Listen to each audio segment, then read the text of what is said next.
Chapter 16 The monks of the Guanyin Monastery plot to take the treasure. The monster of the Black Wind Mountain steals the cassock. The master whipped on his horse, and hurried straight to the temple gate with his disciple to have a look. They saw that it was indeed a monastery. Hall upon hall, cloister after cloister. Beyond the triple gates countless colored clouds are massed, before the hall of 5 blessings coil 1,000 wisps of red mist. 2 rows of pine and bamboo, a forest of locust and cypress trees.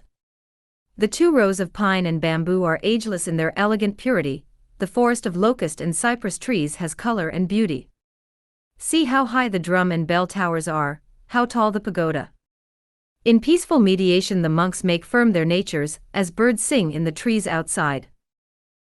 Journey to the West. Chapter 16 229. Peace beyond mortal dust is the only true peace, emptiness with the way is the real emptiness. As the poem goes, a supreme Jitavana hidden in a green valley, a monastery set in scenery unbeaten in the world. Such pure lands are rare on earth, on most of the famous mountains dwell monks. Santang dismounted, Monkey laid down his burden, and they were just on the point of going in when a crowd of monks came out. This is how they were dressed. On their heads they wore hats pinned on the left, on their bodies were clothes of purity. Copper rings hung from their ears, and silken belts were tied around their waists. Slowly they walked on sandals of straw, as they held wooden clappers in their hands. With their mouths they were always chanting their devotion to the wisdom. When Santang saw them he stood respectfully beside the gate and greeted them. A monk hastily returned his greeting, and apologized for not noticing them before. "Where are you from?" he asked. "Please come to the abbot's rooms and have some tea." Journey to the West. Chapter 16 230. I have been sent from the East on an imperial mission to worship the Buddha in the Thunder Monastery and ask for the scriptures, Santang replied, "and as it is almost night, we would like to ask for a night's lodging now that we are here." "Come inside and sit down, come inside and sit down," the monk said. When Santang told Monkey to lead the horse over, the monk was frightened at the sudden sight of him and asked, "What's that thing leading the horse?" "Keep your voice down," Santang urged, "keep your voice down. He has a quick temper, and if he hears you referring to him as that thing, he'll be furious. He's my disciple." The monk shuddered and bit his finger as he remarked, "Fancy taking a monstrously ugly creature like that for a disciple." "He may not look it," Santang replied, "but ugly as he is, he has his uses." The monk had no choice but to go through the monastery gate with Santang and Monkey, and inside they saw the words Chan Monastery of Guanyin written in large letters on the main hall. Santang was delighted. "I have often been the grateful beneficiary of the Bodhisattva's divine mercy," he exclaimed, "but I have not yet been able to kowtow to her in thanks. To worship her in this monastery will be just as good as seeing her in person." On hearing this, the monk, ordering a lay brother to open the doors, invited Santang to go in and worship. Monkey tethered the horse, put the luggage down, and went up into the hall with Santang, who prostrated himself and put his head on the floor before the golden statue. When the monk went to beat the drum, Monkey started striking the bell. Santang lay before the image, praying with all his heart, and when he had finished the monk stopped beating the drum. Monkey, however, was so engrossed in striking the bell, sometimes fast and sometimes slow, that he went on for a very long time. "He's finished his devotions," a lay brother said, "so what are you still beating the bell for?" Monkey threw down the bell hammer and said with a grin, "You're ignorant, aren't you? Whoever is a monk for a day strikes the bell for a day, that's me." By then all the monks in the monastery, senior and junior, as well as the abbot and his assistant, had been so startled by the wild noises from the bell that they all came crowding out to ask what savage was making such a din with the bell and drum. Monkey jumped out and cursed them, "Your grandfather's son Wukong was having some fun." All the monks collapsed with shock at the sight of him, and said as they knelt on the ground, "Lord Thunder God, Lord Thunder God." "The Thunder God is my great-grandson," Monkey replied. Get up, you've nothing to fear. I'm a lord from the land of the great Tang Empire in the east." The monks all bowed to him, and could not feel easy until Santang appeared. "Please come and drink tea in my rooms," said the abbot of the monastery. The horse was unloaded and led off, while they went round the main hall to a room at the back where they sat down according to their seniority. The abbot gave them tea and arranged for food to be brought, and after the meal it was still early. As Santang was expressing his thanks, 2 servant boys appeared behind them supporting an aged monk. This is what he looked like. Journey to the West. Chapter 16 231. A Vairocana mitre on his head topped with a gleaming cat's eye jewel. On his body a gown of brocade, edged with gold-mounted kingfisher feathers. A pair of monkish shoes studded with the 8 treasures, a walking stick inlaid with clouds and stars. A face covered with wrinkles, like the old goddess of Mount Lee, a pair of purblind eyes, like the dragon king of the Eastern Sea. His mouth can't keep out the wind as his teeth have gone, his back is bent because his muscles are stiff. "The patriarch has come," the monks all said. Santang bowed low to him in greeting and said, "Your disciple pays his respects, venerable abbot." The aged monk returned his greeting, and they both sat down. "The youngsters have just told me that gentlemen have come from the Tang Empire in the east," he said, "so I have come out to see you." "Please forgive us for blundering into your monastery so rudely," Santang replied. "Don't put it like that," the aged monk said, going on to ask, "How long a journey is it from the eastern lands to here?" "It was over 1,600 miles from Chang'an to the Double Boundary Mountain, where I took on this disciple," Santang replied. "We traveled on together through the land of Kami, and as that took 2 months we must have covered getting on for another 2,000 miles before reaching here." "Over 3,000 miles," said the aged monk. "I have spent a life of piety, and have never been outside the monastery gates, so you could really say that I have been looking at heaven from the bottom of a well, and call mine a wasted life." "How great is your age, venerable abbot?" Santang asked. "In my stupid way I have lived to be 270, the old monk replied. Journey to the West. Chapter 16 232. "Then you're my 10,000th great-grandson," put in Monkey. "Talk properly," said Santang, glaring at him, "don't be so disrespectful and rude." "How old are you, sir?" the aged monk asked. "I don't venture to mention it," Monkey replied. The aged monk then thought that he must have been raving, so he put the matter out of his mind, said no more about it, and ordered tea to be brought for them. A young page brought in 3 cloisonné teacups on a jade tray the color of mutton fat, and another carried in a white alloy teapot from which he poured out 3 cups of fragrant tea. It had a better color than pomegranate blossom, and its aroma was finer than cassia. When Santang saw all this he was full of praise. "What splendid things," he said, "what splendid things. Wonderful tea in wonderful vessels." "They're not worth looking at," the old monk replied.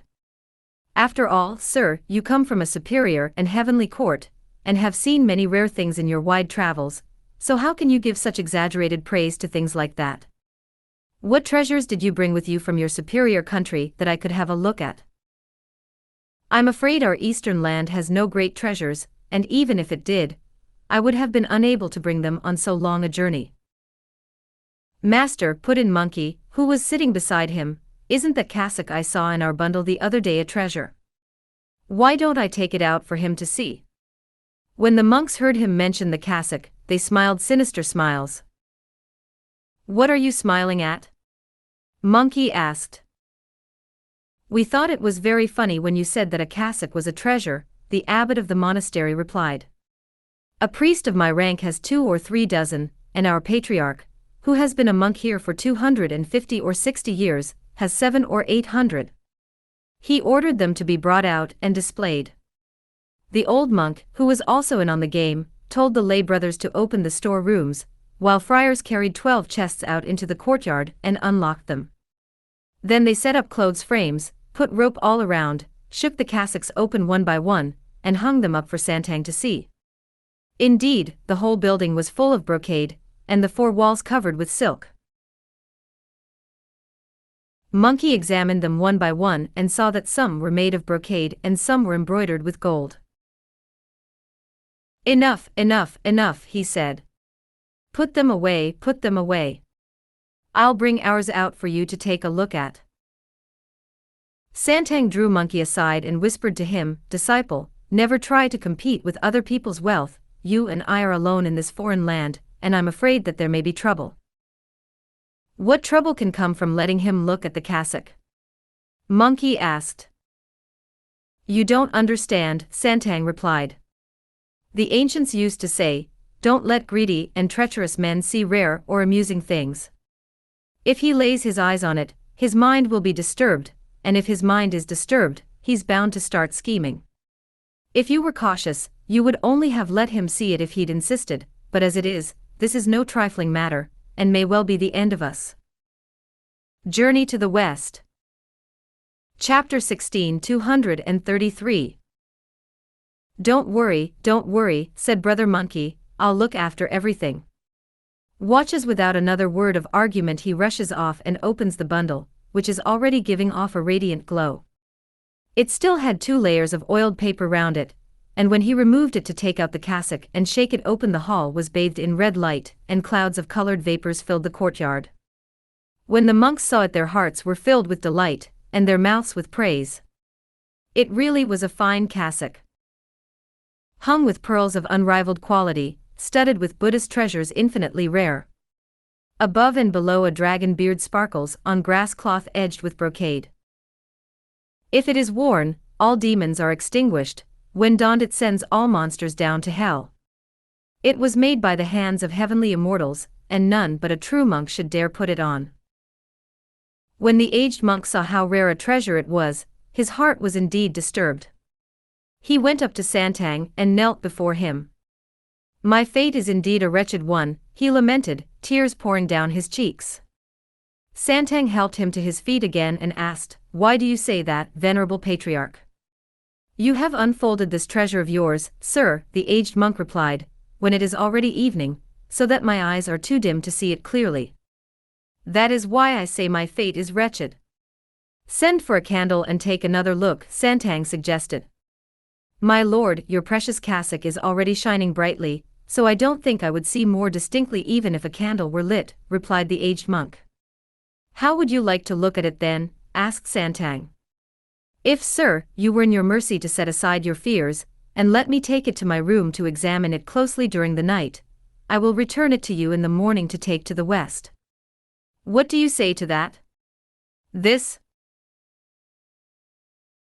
request startled Santang, who grumbled at Brother Monkey, "It's all your fault, all your fault.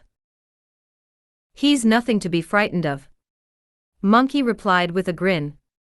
"I'll pack it up and tell him to take it away to look at. If anything goes wrong, I'll be responsible." As there was nothing he could do to stop him, Santang handed the cassock to the old monk with the words, "I'll let you take it, but you must give it back to me tomorrow morning in the condition it's in now." "I won't."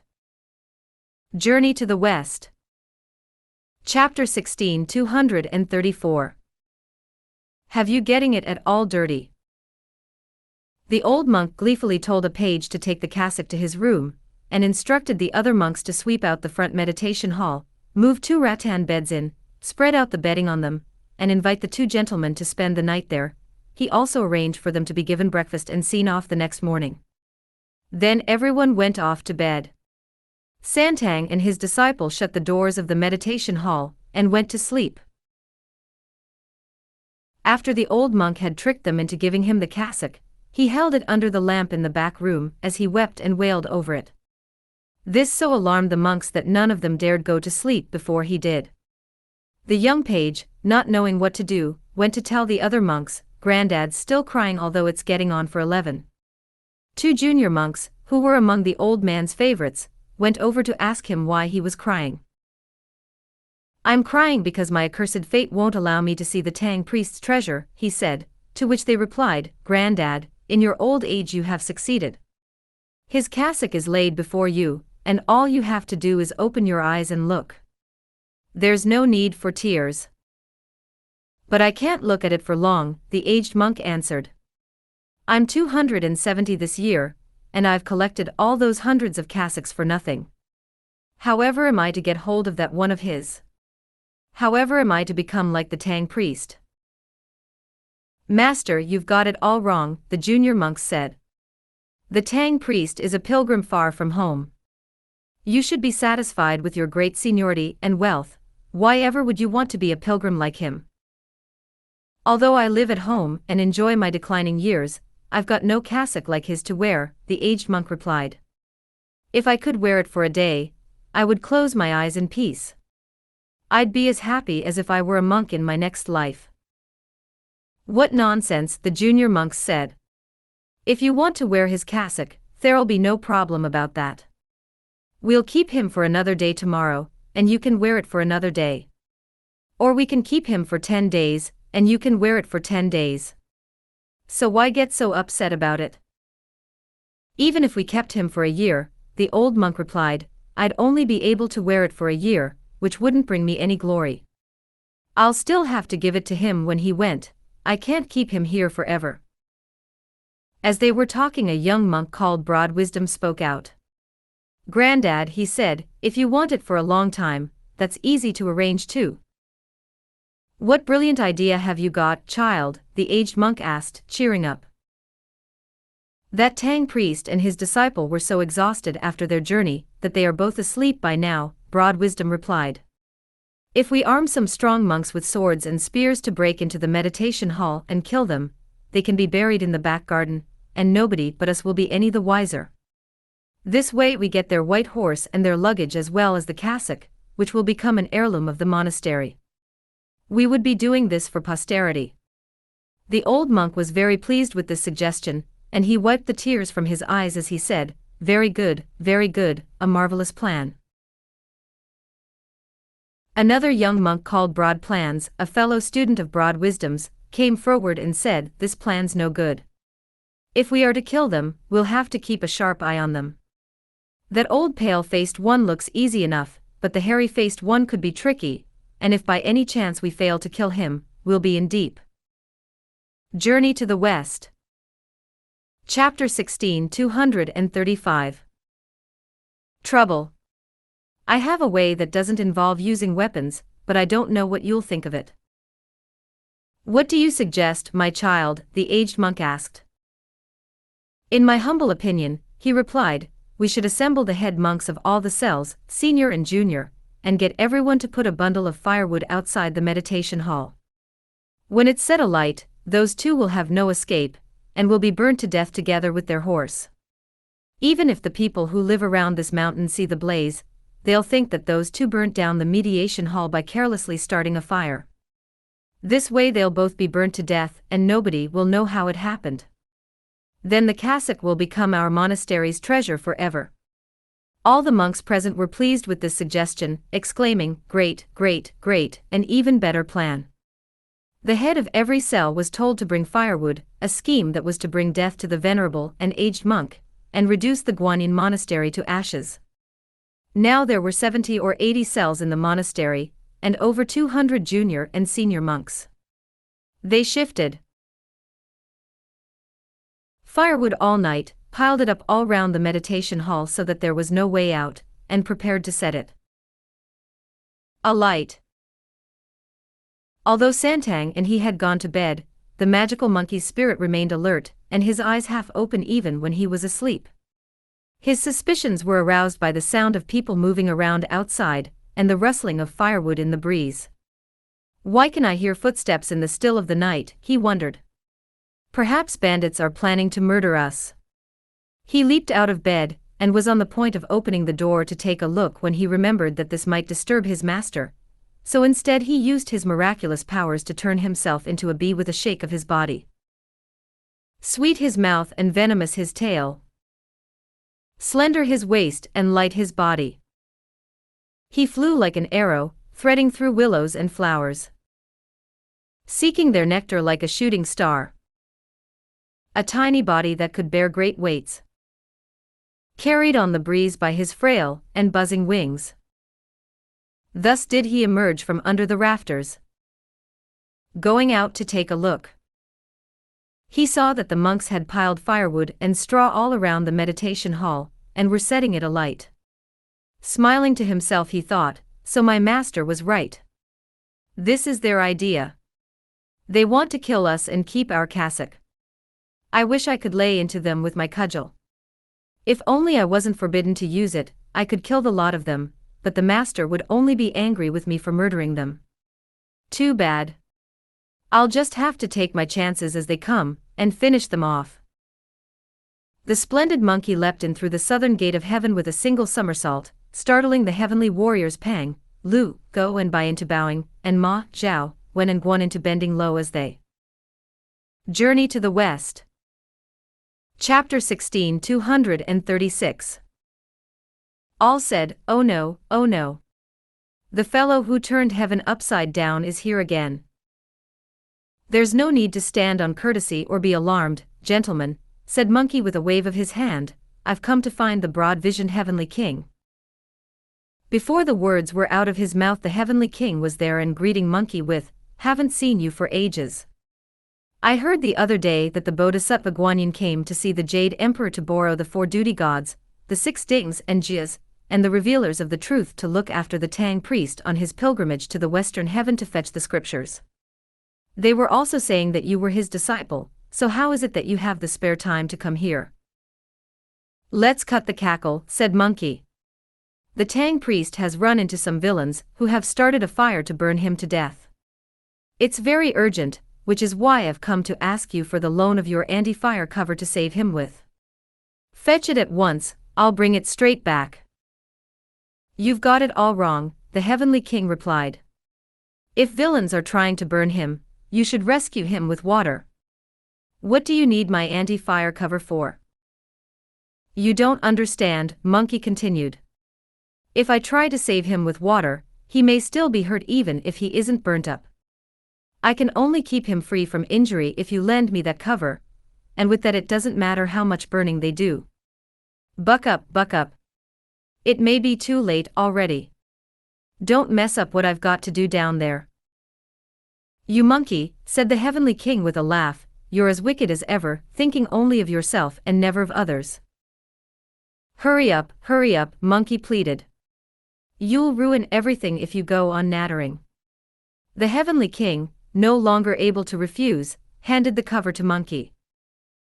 Taking the cover, Monkey pressed down on his cloud, and went straight to the roof of the meditation hall, where he spread the cover over the Tang priest, the dragon horse, and the luggage. Then he went to sit on top of the aged monk's room to protect the cassock. As he watched them starting the fire, he kept on reciting a spell, and blew some magic breath towards the southwest, at which a wind arose, and fanned the flames up into a wild and roaring blaze. What a fire! Spreading black smoke. Leaping red flames. The spreading black smoke blotted out all the stars in the sky. The leaping red flames made the earth glow red for hundreds of miles. When it started, it was a gleaming golden snake. Later on. Journey to the West. Chapter 16 237. It was a spirited horse. The 3 spirits of the south showed their might. The fire god Hula wielded his magic power, the bone-dry kindling burned ferociously, as when the Emperor Swiren drilled wood to start a fire. Flames leapt up from the boiling oil before the doors, brighter than when Lord Lao Zi opens his furnace. As the cruel fire spreads, what can stop this willful murder? Instead of dealing with the disaster, they abetted it. As the wind fanned the fire, the flames flew many miles high. As the fire grew in the might of the wind, sparks burst through the 9 heavens. Cracking and banging, like firecrackers at the end of the year, popping and bursting, like cannon fire in battle. None of the Buddha statues could escape the blaze, and the guardian gods in the eastern court had nowhere to hide. It was fiercer than the fire attack at Red Cliff, or the burning of the Epang Palace. A single spark can start a prairie fire. In a few moments the raging wind had blown the fire up into an inferno, and the whole Guanyin monastery was red. Look at the monks as they move away boxes and baskets, grabbing tables and carrying cooking pots on their heads. The whole monastery was full of the sound of Journey to the West. Chapter 16 238. Shouting and weeping. Brother Monkey protected the abbot's rooms at the back, and the anti-fire cover covered the meditation hall in front. Everywhere else the fire raged, its red flames reflected in the sky and its dazzling brightness shining through the wall. When the fire broke out, all the animals and devils of the mountain were disturbed. 7 miles due south of the Guanyin Monastery was the Blackwind Mountain, on which there was a Blackwind cave. In this cave a monster awoke and sat up. Seeing light streaming in through his window, he thought it must be dawn, but when he got up to take a better look he saw a fire blazing to the north. "Blimey," the monster exclaimed with astonishment, "those careless monks must have set the Guanyin Monastery on fire. I'd better go and help them." The good monster leapt off on a cloud and went down below the smoke and flames that reached up to the sky. The front halls were all empty, and the fire was burning bright in the cloisters on either side. He rushed forward with long strides, and was just calling for water when he noticed that the rooms at the back were not burning, as there was someone on the roof keeping the wind away. The moment he realized this and rushed in to look, he saw a magic glow and propitious vapors coming from a black felt bundle on the table. On opening it he found it contained a brocade cassock that was a rare treasure of the Buddhist religion. His mind disturbed by the sight of this valuable object, he forgot about putting out the fire or calling for water and grabbed the cassock, which he made off with in the general confusion. Then he went straight back to his cave by cloud. The fire blazed on till dawn before burning itself out. The undraped monks howled and wailed as they searched through the ashes for bronze and iron, and picked over the cinders to find gold and silver. Some of them fixed up thatched shelters in what remained of the frames of the buildings, and others were rigging up pots to cook food at the bases of the exposed walls. We will not describe the weeping, the shouting and the confused hubbub. Brother Monkey grabbed the anti-fire cover, took it back to the southern gate of heaven with a single somersault, and returned it to the broad-visioned heavenly king with thanks. "Great sage," said the heavenly king as he accepted it. "You are as good as your word. I was so worried that if you didn't give me back my treasure, I'd never be able to find you and get it off you. Thank goodness you've returned it." "Am I the sort of bloke who'd cheat someone to his face?" asked Monkey. "After all, if you return a thing properly when you borrow it, it'll be easier to borrow it next time. As we haven't met for so long, why don't you come into the palace for a while?" said the heavenly king. "I'm no longer the man to sit on the bench till it rots, talking about the universe," Monkey replied. "I'm too busy now that I have to look after the Tang monk. Please excuse me." Leaving with all speed, he went down on his cloud, and saw that the sun was rising as he went straight to the meditation hall, where he shook himself, turned into a bee, and flew in. On reverting to his true form he saw that his master was still sound asleep. "Master, get up, it's dawn," he called. Santang woke up, rolled over and said, "Yes, so it is." When he had dressed he opened the doors, went outside, and saw the walls reddened and in ruins, and the halls and towers gone. "Goodness," he exclaimed in great astonishment, "why have the buildings all disappeared? Why is there nothing but reddened walls?" "You're still asleep," Monkey replied. "There was a fire last night." "Why didn't I know about it?" Santang asked. Journey to the West. Chapter 16 239. "I was protecting the meditation hall, and as I could see you were asleep, master, I didn't disturb you," Monkey replied. "If you were able to protect the meditation hall, why didn't you put out the fire in the other buildings?" Santang asked. Monkey laughed. "I'll tell you, master. What you predicted actually happened. They fancied that cassock of ours and planned to burn us to death. If I hadn't noticed, we'd be bones and ashes by now."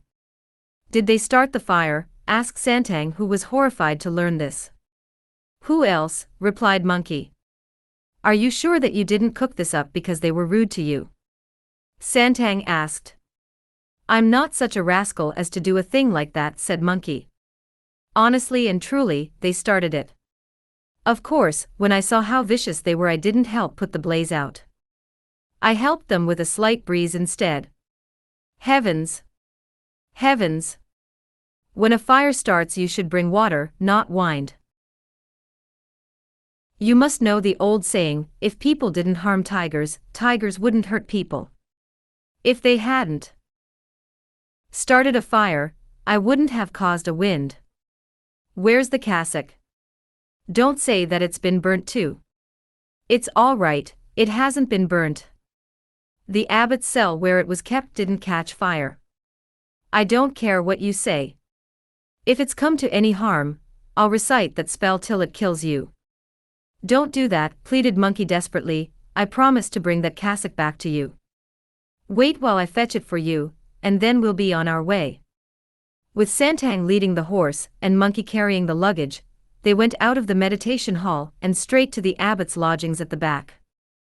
When the grief-stricken monks of the monastery suddenly saw master and disciple emerge with horse and luggage from the meditation hall, they were terrified out of their wits and screamed, "Their avenging ghosts have come to demand our lives."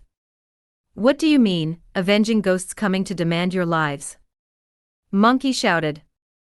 Give us back our cassock at once. The monks all fell to their knees and kowtowed, saying, Masters, wrongs are always avenged and debts always have to be paid. If you want lives, it's nothing to do with us. It was the old monk and Broad Plans who cooked up the plot to kill you. Please don't punish us. Monkey snorted with anger and roared, I'll get you, you damned animals. Who asked for anyone's life? Just bring out that cassock and we'll be on our way. Two brave men from among the monks said, Masters, you were burnt to death in the meditation hall, and now you come back to ask for the cassock. Are you men or ghosts?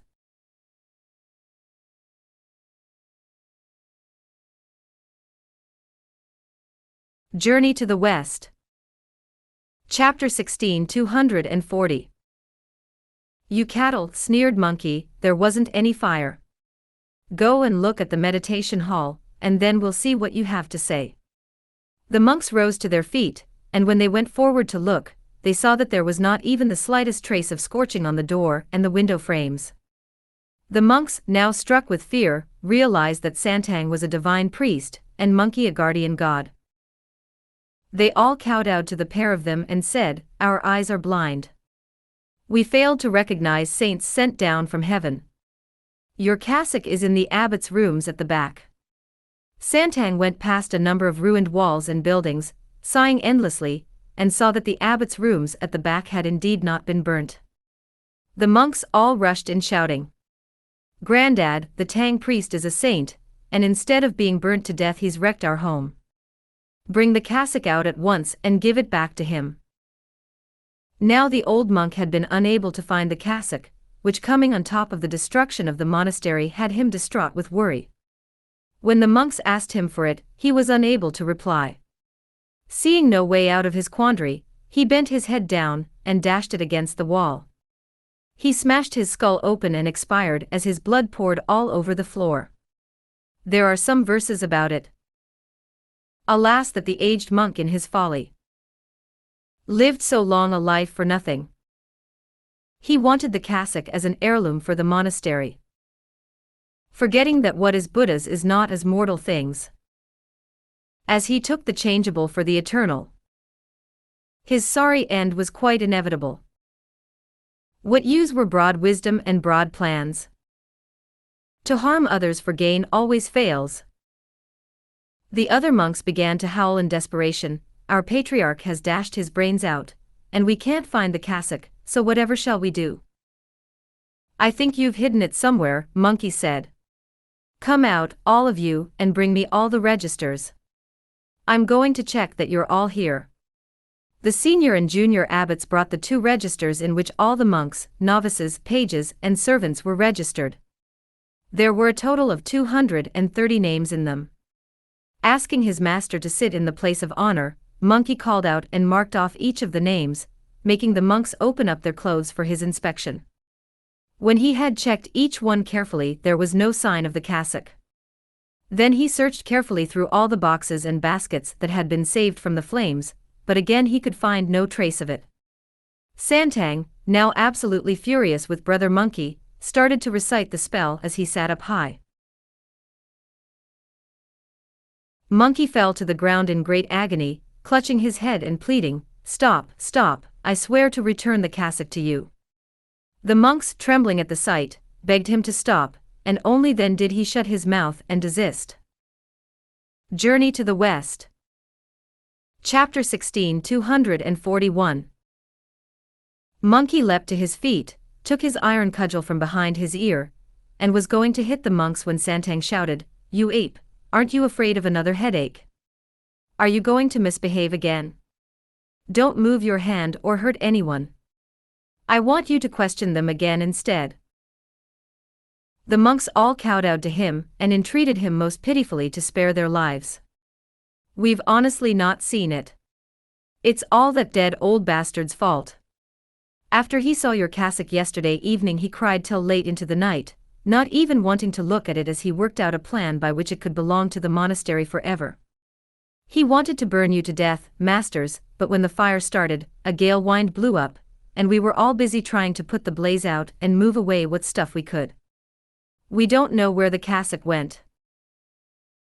Monkey went into the abbot's quarters at the back in a great rage, and carried out the corpse of the old monk who had killed himself. When he stripped the body he found no treasures on it, so he dug up the floor of his room to a depth of 3 feet, again without finding a sign of the cassock. Monkey thought for a moment and then asked, "Are there any monsters turned spirits around here?" "If you hadn't asked, sir, I'd never have imagined you wanted to know," the abbot replied. "There is a mountain due south of here called the Blackwind Mountain, and in the Blackwind cave on it there lives a great black king. That old dead bastard of ours was always discussing the way with him. There aren't any other evil spirits apart from him."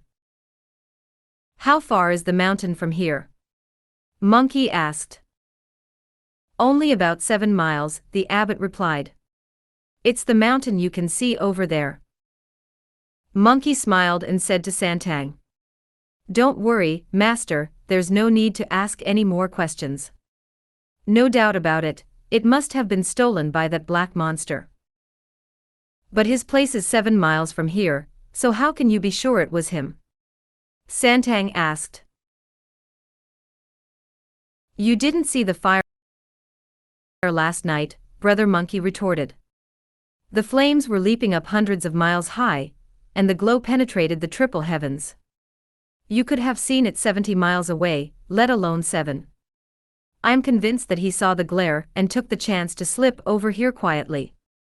When he saw that our cassock was a treasure, he must have stolen it in the confusion. Just wait while I go and find him." "If you go, who's going to protect me?" asked Santang. "Don't worry, gods are watching over you in secret, and in the visible sphere, I'll make these monks serve you." With that he called the community together and said, "I want some of you to go and bury that old ghost, and some of you to serve my master and look after our white horse." The monks all assented obediently, and Monkey continued, "I won't have you agreeing glibly now but not waiting on them when I've gone. Those of you who look after my master must do so with pleasant expressions on your faces, and those who feed the horse must make sure he gets the right amount of hay and water. If there's the slightest mistake, I'll hit you like this." He pulled out his cudgel and smashed a fire-baked brick wall to smithereens. The shock from this shook down 7 or 8 more walls. At the sight of this the monks' bones turned to jelly, and they knelt down and kowtowed to him with tears pouring down their cheeks. "Don't worry, master, you can go, we'll look after him. We promise not to show any disrespect." The splendid monkey then went straight to the Blackwind Mountain with a leap of his somersault cloud to look for the cassock. Journey to the West. Chapter 16 242. The golden cicada left the capital in search of the truth, leaning on his staff as he went to the distant west. Along his route were tigers, leopards and wolves. Few were the artisans, merchants, or scholars he met. In a foreign land he encountered a stupid and covetous monk, and depended entirely on the mighty great sage equaling heaven. When fire and wine destroyed the monastery, a black bear came one night to steal the silken cassock. If you don't know whether the cassock was found on this journey, or how things turned out, listen to the explanation in the next installment.